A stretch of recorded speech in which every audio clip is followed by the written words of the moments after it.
పోషమ్మ కూడబెడితే మైసమ్మ మాయం చేసిందట. మూలిగే నక్క మీద తాటి పంట పడ్డట్టు అచ్చం గిట్లే ఉంది గొడవ కథ. ఒక దిక్కు ఏసీబీ వాళ్ళు వలేసి లంచగొండలో పీకలు నొక్కుతుంటే ఇంకో దిక్కేమో గదే భయాన్ని ఆసరా చేసుకొని సైబర్ ఖేడిగాలు నయా ప్లాన్ చాలు చేసిరుల్లా. ఏసీబీకి దొరికిన తహసీల్దార్ ముచ్చటి చూసి రెవెన్యూ ఆఫీసర్లు అందరూ అనుకబట్టే ఈ సైబర్ దొంగలు కరెక్ట్గా ఆఫీసర్లకే ఫోన్లు కొట్టి బ్లాక్మెయిల్ దందా సురు చేసిరు.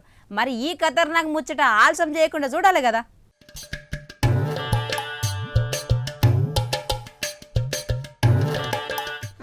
పాప మన చేర్యాల ఆర్ఐ ఐలయ్యేసరికి ఒక ఫోన్ వచ్చిందిలా.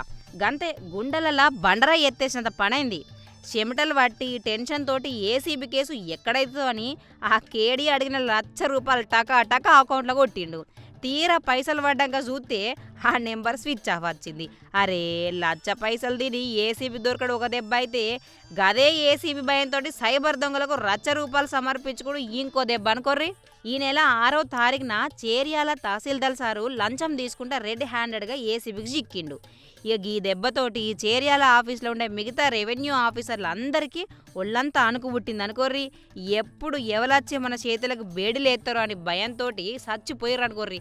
గిదే టైం చూసి సైబర్ నేరగాళ్ళు మంచి స్కెచ్ చేసిర్రు. కరెక్ట్గా చేర్యాల ఆర్ఐ ఐలయ్య సార్కు ఫోన్ కొట్టిర్రు.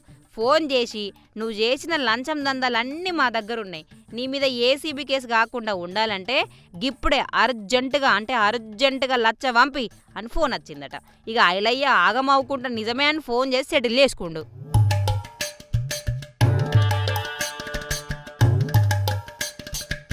లంచం కేసులు తప్పించుకున్న మన ఆర్ఐ సారు అమ్మయ్య అని ఊపిరి పీల్చుకునే లోపే అసలైన ట్విస్ట్ బయటపడ్డది. పైసలు పంపించినాక మళ్ళీ ఏమైందో కనుక్కుందామని ఐలయ్య సారు ఆ నెంబర్కు రివర్స్ ఫోన్ కొడితే మీరు వెళ్తున్న నెంబర్ స్విచ్ ఆఫ్ అని చెప్పిందట కంప్యూటర్ అమ్మాయి స్వీట్గా. ఇక దాంతో మన సార్కు ఫ్యూజులు అవుట్ అయిపోయినాయి అనుకోర్రి. అయ్యో రామా, నన్ను ఏసీబీ వాళ్ళు కాదురా బై సైబర్ కేడిగాలు దెబ్బ కొట్టిరని అప్పుడు తెలిసొచ్చిందన్నట్టు. ఇక చేసేదేం లేక తల పట్టుకొని లబోదిబం అనుకుంటా సైబర్ క్రైమ్ హెల్ప్ లైన్కు పోయి ఫిర్యాదు చేసిండు.